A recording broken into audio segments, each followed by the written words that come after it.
여러분을 주님의 이름으로 환영합니다. 오미크론도 약화가 됐고 저도 백신을 접종했으니까 또 이제 마스크 벗고 해도 되겠죠. 예. 오늘 우리에게 주신 하나님의 말씀은 요한복음 8장 10절에서 11절입니다. 예수께서 일어나사 여자 외에 아무도 없는 것을 보시고 이르시되 여자여 너를 고발하던 그들이 어디 있느냐? 너를 정죄한 자가 없느냐? 대답하되 주여 없나이다. 예수께서 이르시되 나도 너를 정죄하지 아니하노니 가서 다시는 죄를 범하지 말라 하시니라. 아멘. 오늘 설교의 제목은 우리는 깨끗한가입니다. 여러분 스스로에게 이러한 질문을 던진 적이 있습니까? 나는 심리적으로, 정서적으로, 그리고 무엇보다 신앙적으로 깨끗한 사람인가? 이러한 질문을 한 적이 있나요? 그러한 질문을 했다면 어떠한 대답을 얻었습니까?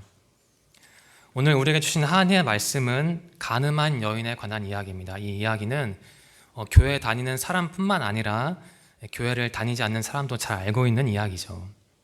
네. 그림 작품 한 점을 소개해드리고 싶습니다. 네덜란드의 유명한 화가 렘브란트의 작품입니다. 가늠한 여인과 예수님이죠. 한번 큰 그림으로 봐볼까요? 네. 렘브란트가 이러한 작품을 그렸다는 게 좀 놀랍기도 합니다. 혹시 전체 보여줄 수 있나요? 그림 전체?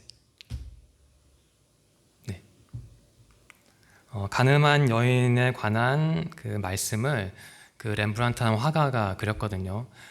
저 그림을 보면서 좀 마음에 많이 다가오는 부분이 있었습니다. 그래서 여러분과 공유하고 싶어서 이렇게 그림을 같이 보면 좋을 것 같네요.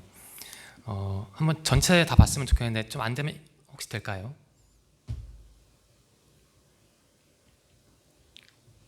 네. 그림을 보면은 가장 왼쪽에 예수님이 있습니다. 왼손을 이렇게 가슴 쪽에 대고 계시고 갈색 옷을 입고 있죠. 그리고 그 중간에 있는 검은색 옷을 입은 사람이 바리새인 혹은 서기관입니다. 오른손으로 어떤 여인을 가리키고 있네요. 그리고 가장 오른쪽에 있는 하얀 옷을 입은 여인이 바로 오늘 말씀에 등장하는 가늠한 여인입니다. 중간에 있는 바리새인 혹은 서기관이 이런 말을 하는 거죠. 뒤에서 살펴보겠지만 모세 율법에 따르면 가늠한 사람은 돌로 쳐 죽이라고 했는데 그 여자를 끌고 왔습니다. 예수님은 이 여자에 대해서 어떤 말씀을 하시겠습니까? 이렇게 묻고 있는 내용입니다. 흥미로운 게 그 중간에 있는 서기관 혹은 바리새인은 시선이 예수님을 향해 있거든요. 근데 예수님의 시선은 그 서기관 혹은 바리새인을 향하고 있지 않고 그 여인을 향하고 있죠. 여러분, 이 그림을 보고 좀 이상한 점을 느끼지 못했습니까?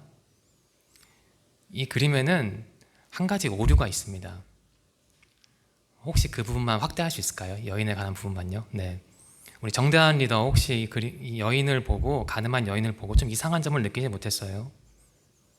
굉장히 이상한 건데. 혹시 느낀 점이 있습니까? 발견한 점이 있습니까? 성경에 비추어 때 고증이 잘 안 된 부분이 있는데 제가 한번 말씀을 드릴까요? 여인은 간음 현장에서 붙잡혀서 끌려왔거든요. 그 현장에서. 근데 저 옷이 현장에서 끌려온 사람이 입을 옷입니까? 저게 거의 그 신부 드레스 같거든요. 옷이 고급 옷이고 자세히 보면은 팔에도 이러한 장식이 있고 목에도 장식이 있고 그리고 허리에도 장식이 있네요. 그리고 가장 오른쪽에 아마 군인 같은데 군인이 그 베일을 이렇게 잡고 있죠. 신부 드레스처럼. 그리고 더 자세히 보면 여기서는 안 보일 텐데 귀걸이도 하고 있고 머리띠도 하고 있습니다. 그리고 신발도 옥색이라고 해야 하나요? 그렇게 좋은 신발을 신고 있어요. 어떻게 간음 현장에서 붙잡힌 여인이 저런 옷을 입고 있을까요? 저는 한번 생각을 해봤습니다. 이제 본래 화면으로 돌아가도 됩니다. 왜 렘브란트가 가늠한 여인을 저렇게 화려하게 묘사했을까? 첫 번째 제 해석은 렘브란트가 보기에는 저 여인이 용서를 받았던 것 같아요. 용서를 받아서 렘브란트는 저 여인을 좀 순수하게 묘사를 한 것 같아요. 또 다른 해석도 가능한데, 여인은 하얀 옷을 입었고 그 바로 왼쪽에 있는 바리새인 혹은 서기관은 검은색 옷을 입지 않았습니까? 렘브란트가 해석하기에는 진짜 죄인은 저 여인이 아니라 바리새인 혹은 서기관이지 않았을까, 저는 그런 생각이 들었습니다. 여러분들은 어떻게 해석할지 모르겠는데 한번 저 그림을 나름대로 한번 고민해 보시기 바랍니다. 아마 여인은 이러한 모습이었을 겁니다. 앞에서 보여드린 그림은 그냥 해석일 뿐이고, 가늠한 현장에서 붙잡혔으니까 머리도 헝클어져 있었을 테고, 옷도 아마 제대로 걸치지 못했을 테고, 그리고 손도 묶여 있었을 테죠. 아마 이런 모습이었을 거예요. 네. 바리새인과 서기관은 이러한 여인을 예수님께 끌고 왔습니다. 그리고 이러한 질문을 했죠. 요한복음 8장 5절입니다. 모세는 율법에 이러한 여자를 돌로 치라 명하였거니와 선생은 어떻게 말하겠나이까? 이것은 질문의 형식을 띠고 있지만 질문은 아닙니다. 이것은 그 예수님을 함정에 빠뜨리려는 일종의 덫이죠. 우리는 당시의 배경을 이해할 필요가 있습니다. 당시 이스라엘은 독립 주권 국가가 아니었습니다. 로마의 속국이었습니다. 그래서 사람을 처형할 사형권이죠. 사형권은 이스라엘 사람들에게 없었고 로마 당국에 속해 있었습니다. 이 점을 기억하시기 바랍니다.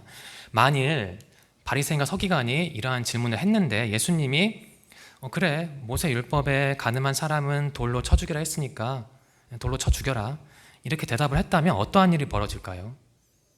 아마 바리새인과 서기관은 예수님을 로마 당국에 고발할 겁니다.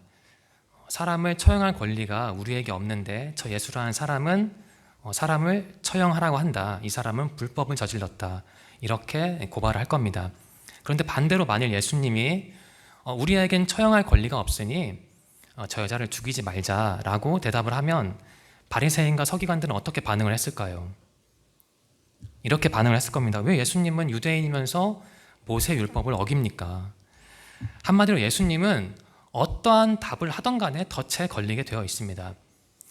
그러니까 여인에 관한 투석형은 일종의 연막이었고, 그 바리새인과 서기관이 진짜 노렸던 것은 예수님을 저격하려는 것이었죠. 예수님은 어떻게 반응을 했을까요? 예수님은 현명하게도 즉답을 피하셨고 몸을 굽혀서 손가락으로 땅바닥에 무언가를 쓰기 시작했습니다. 예수님이 무엇을 썼을까요? 이 주제에 관한 신학 서적도 있습니다. 어떤 신학자는 아마 그 자리에 모인 사람들의 죄의 목록을 그 땅바닥에 썼을 것이다, 이렇게 주장을 하는데 사실 아무도 모르죠. 그냥 일종의 추정치일 뿐입니다. 아무튼 예수님은 그들의 눈을 마주치지 않고 그 몸을 숙였습니다. 그러자 바리새인과 서기관은 조금 답답했겠죠. 그래서 예수님을 압박을 합니다. 대답을 하라고. 그때 예수님이 몸을 일으켜서 이런 말을 합니다. 8장 7절 후반절인데요. 너희 중에 죄 없는 자가 먼저 돌로 치라, 이런 말씀을 하셨습니다. 이 부분을 영어 성경 NIV 성경으로 볼까요? 제가 번역한 거라 좀 거친데 이렇습니다. 너희 중에 죄 없는 자가 그녀에게 돌을 던지는 첫 번째 사람이 되라, 이렇게 번역할 수 있습니다. NIV 성경과 개역개정을 비교해서 보면 적어도 이 부분에 있어서는 NIV 성경이 조금 더 우리 마음에 다가오는 것 같습니다. 첫 번째 사람이 되라, 그 돌을 던지는 첫 번째 사람이 되라. 여기서 우리는 첫 번째 사람, 그리고 첫 번째 돌에 관해서 고민을 해야 합니다. 만일 어떤 사람이 그 여인을 죽이기 위해 돌을 잡아서 던졌다면 그 다음에 어떤 일이 일어났을 것 같습니까? 그 주위에 있는 사람들은 별다른 망설임 없이 너도 나도 돌을 집어서 그 여인에게 던졌을 겁니다. 그 첫 번째 사람의 그 행동의 궤적이 굉장히 중요한 거죠. 그 사람이 모델이 돼서 뒷사람들은 그 사람을 보고 따라할 테니까. 아마 예수님은 이러한 인간의 본연의 심리를 파악하시고 그러한 말씀을 하신 것 같아요. 너희 중에 죄 없는 사람이 그 첫 번째 돌을 던져서 처음으로 던져라. 사람들은 그리고 그 다음에 예수님은 다시 몸을 숙여서 땅바닥에 손가락으로 무언가를 쓰기 시작했습니다. 예수님의 이러한 모습을 보고 사람들은 이렇게 반응을 했죠. 요한복음 8장 9절입니다. 그들이 이 말씀을 듣고 양심의 가책을 느껴 어른으로 시작하여 젊은이까지 하나씩 하나씩 나가고 오직 예수와 그 가운데 섰는 여자만 남았더라. 예수님의 말씀을 듣고 사람들은 깨달았습니다. 이 여인만 죄인일 뿐만 아니라 나도 죄인이다. 나도 비슷한 혹은 그 이상의 죄를 지었다. 그래서 양심의 가책을 느끼고 하나 둘씩 그 자리를 떠났습니다. 그리고 결국 예수님과 그 여인만 남았죠. 아마 그 여인은 죽음의 공포 앞에서 바들바들 떨었을 겁니다. 하지만 예수님의 지혜 덕분에, 예수님의 개입 덕분에 그 여인은 목숨을 건졌죠. 그리고 예수님은 그 여인에게 이러한 말씀을 하십니다. 요한복음 8장 10절과 11절 이제 제가 다시 읽겠습니다. 예수께서 일어나서 여자 외에 아무도 없는 것을 보시고 이르시되 여자여 너를 고발하던 그들이 어디 있느냐 너를 정죄한 자가 없느냐 대답하되 주여 없나이다. 예수께서 이르시되 나도 너를 정죄하지 아니하노니 가서 다시는 죄를 범하지 말라 하시니라. 여러분, 이 이야기가 누구나 다 아는 이야기가 여러분에게 어떠한 의미와 교훈으로 다가옵니까? 의미와 교훈은 여러 가지일 겁니다. 사람마다 해석하는 게 다르니까요. 그런데 저는 곰곰이 묵상하다가 죄인 혹은 죄라는 관점으로 오늘 우리에게 주신 말씀을 한번 해석해 봤습니다. 저는 이러한 생각이 들었습니다. 누가 죄인일까? 이러한 생각이 들었습니다. 여러분이 오늘 우리에게 주신 하나님의 말씀에는 이 가늠한 여인 이야기에는 5부류의 죄인이 등장합니다. 첫 번째는 가늠한 여인이죠. 이 여인은 100% 죄인입니다. 모세율법, 신명기 말씀에 따르면 약혼한 사람이 다른 사람과 불륜을 저질렀을 경우에는 투석형에 처하게 되어 있습니다. 결혼한 사람이 다른 사람과 불륜을 저질렀을 때에는 어쨌든 죽이라고 기록이 되어 있죠. 이 율법은 남녀 모두에게 적용이 됩니다. 아무튼 어느 쪽으로 해석하던 간에 이 가늠한 여인은 분명히 죄인이었습니다. 두 번째는 서기관과 바리새인이죠. 서기관과 바리새인은 어쩌면 가장 흉악한 죄인이었을 겁니다.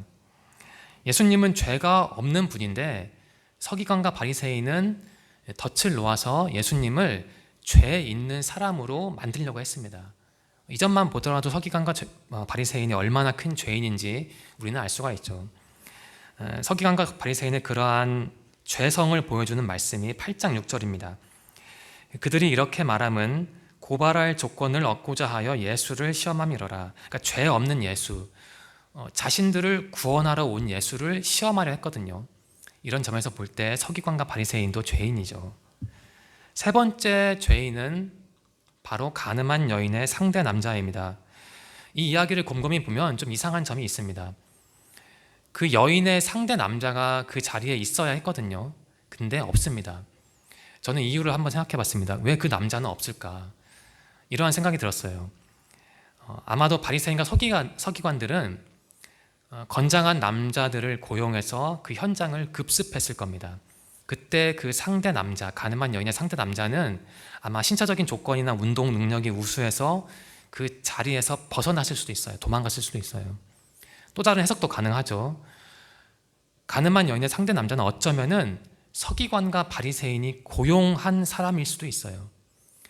서기관과 바리새인의 주된 목적은 간음 현장을 급습하는 게 아니라 그 현장에서 누군가를 잡아 예수님에게 끌고 가는 거였습니다. 왜? 예수님을 함정에 빠뜨리려고. 그러니까 꼭 두 사람을 끌고 가지 않아도 어쨌든 한 명만 잡으면 되거든요. 한 명만 있으면 되니까 아마 그 상황을 세팅하기 위해서 저 남자를 고용했을 수도 있습니다. 달리 말하면 저 가늠한 여인은 어쩌면 우리가 말하는 매춘부일 가능성도 있습니다. 아무튼 그 남자를 어떻게 보던 간에 저 남자도 죄인입니다. 네 번째는 현장 검거 인력이겠죠. 앞에서 말씀드린 것처럼 서기관과 바리새인은 자신들이 직접 그 현장에 가서 여인을 붙잡지는 않았을 거예요. 왜냐하면 고상한 사람들인데 굳이 자기 손에 흙이나 피를 묻히고 싶지는 않았을 겁니다. 분명히 사람을 고용했을 거예요. 그럼 이러한 생각을 할 수 있죠. 죄인, 바리새인과 서기관이 고용한 사람들은, 죄인에게 고용된 사람들은 과연 깨끗한가? 이러한 고민을 할 수 있죠. 사실 깨끗하지가 않죠. 동조했으니까 죄인이라고 분류할 수 있습니다. 다섯 번째는 바로 군중입니다. 그날 그 자리에는 분명히 구경꾼들이 있었을 거예요. 여러분, 그 구경꾼들은 과연 죄가 없는 순수한 사람들이었겠습니까? 그 사람들도 죄가 있었을 겁니다. 이렇게 정리하겠습니다. 가늠한 여인 이야기에는 5부류의 죄인이 등장합니다. 가늠한 여인과 같은 죄인, 서기관 혹은 바리새인과 같은 죄인, 그리고 가늠한 여인의 상대 남자와 같은 죄인, 그리고 현장 검거 인력, 그리고 군중과 같은 죄인입니다. 죄인이란 표현이 불편하지만 우리도 이 5부류 중에 한 부류에 속할 거예요. 이러한 질문을 하고 싶습니다. 여러분, 나는 어느 부류에 속할까요? 이 5부류 중에 나는 과연 어디에 속할까요?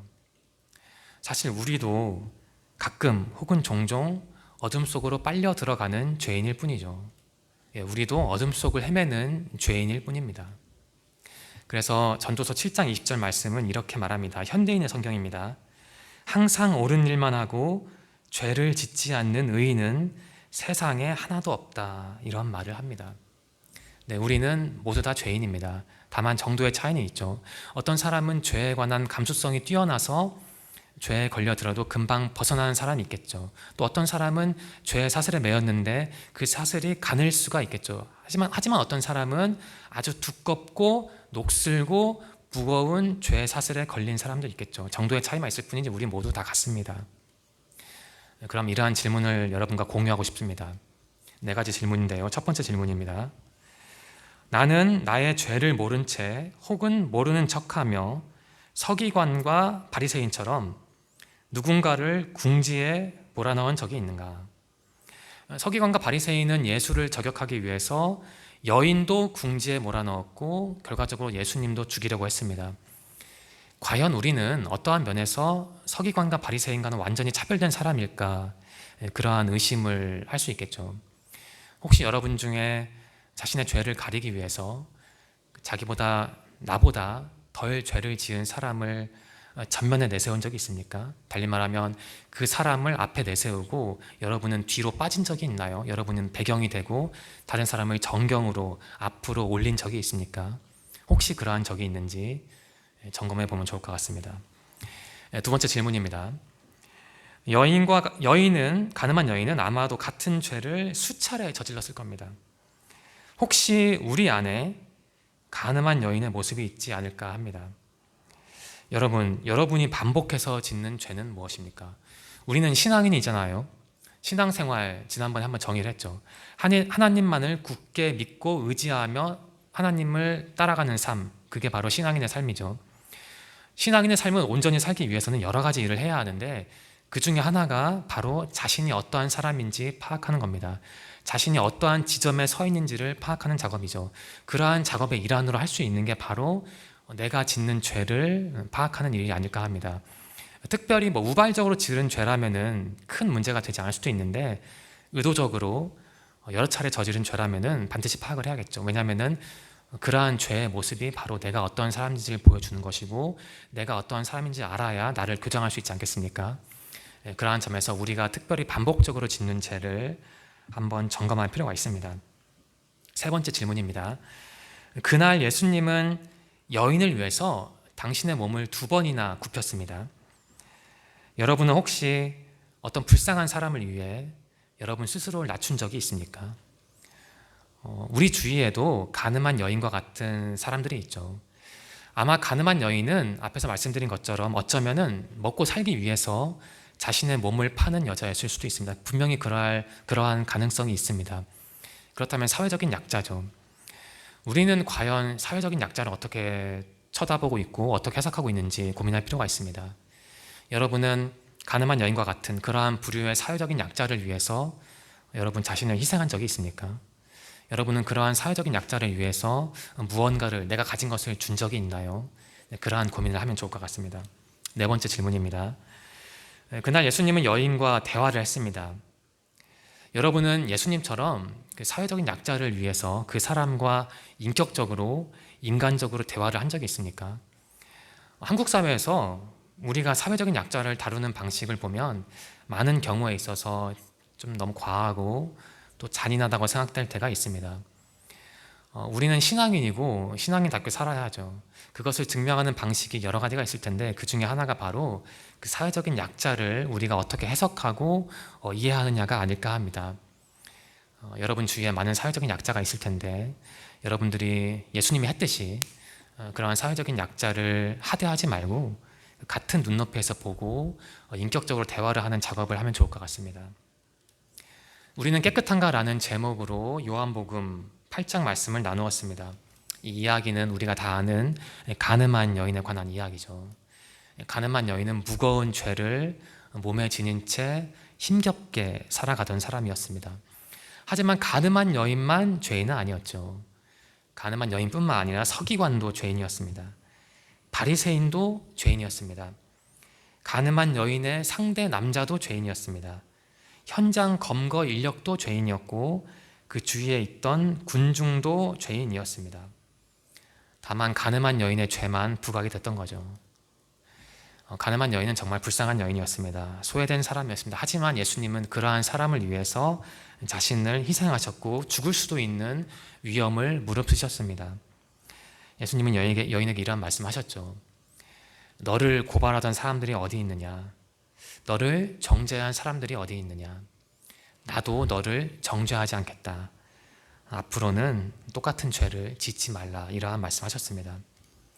저는 그 여인과 예수님의 모습을 보면서 그 이른 양 이미지가 떠올랐습니다. 물론 그 이른 양 이미지를 여기에 직접 대입하는 건 좀 신학적으로 무리가 있지만 연관은 되겠죠. 예수님에게 있어서 가늠한 여인은 소외된 사람이 아니라 소중한 어린 양이었습니다. 예수님에게는 버릴 수 없는 귀중한 제자였죠. 오늘 설교 말씀을 정리하면서 전 여러분들과 한 줄 나눔을 하고 싶습니다. 전 이렇게 정리하고 싶습니다.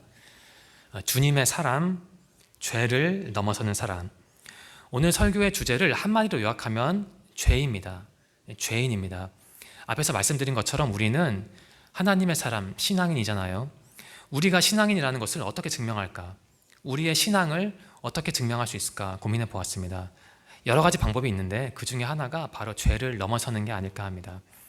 가늠한 여인처럼, 바리새인과 서기관처럼, 현장 검거 인력처럼, 가늠한 여인의 상대 남자처럼, 그리고 그날 그 자리에 있던 군중처럼 우리도 죄인인데 중요한 건 죄를 짓느냐 아니냐가 아니라 우리가 우리 죄를 어떻게 넘어서느냐, 그게 아닐까 합니다.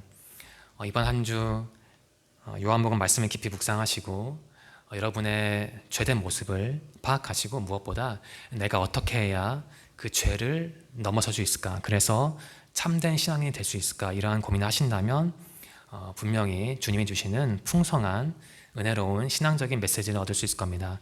이번 한 주 요한복음 말씀을 깊이 묵상하심으로써 주님과 깊이 동행하는 우리 청년들이 되기를 간절히 소망합니다. 기도드리겠습니다. 하나님 감사합니다. 오늘도 저희를 기억해 주시고 주님의 품으로 인도해 주셔서 예배 드릴 수 있도록 허락해 주시니 감사합니다. 하나님, 오늘 우리는 요한복음 말씀을 통해 가늠한 여인에 관한 이야기를 함께 나누었습니다. 그 이야기를 통해 우리도 똑같은 죄인이라는 사실을 다시 한번 깨달았습니다. 하나님, 우리는 신앙인입니다. 우리가 온전한 신앙인이라면 우리의 반복된 죄를 파악해서 고쳐야 합니다. 우리 청년들이 반복해서 짓는 죄가 있을 텐데 그것을 부끄러워하고 감추기보다는 이 말씀을 토대로 적극적으로 그 죄를 발굴하고 교정해서 주님 보시기에 하루하루 온전한 신앙인이 될 수 있도록 그들과 함께하여 주옵소서. 지난 한 주도 지켜주셔서 감사합니다. 우리 앞에 새로운 한 주가 있는데 우리의 삶의 환경 가운데 함께해 주시고 또한 우리의 몸과 마음과 영혼의 건강을 지켜주셔서 우리가 다음 주에도 다 같이 이 자리에 모여 주님께 기쁨의 예배를 드릴 수 있도록 함께하여 주옵소서. 인도하시고 도와주실 것을 믿으며 예수님의 이름으로 감사하며 기도드립니다. 아멘.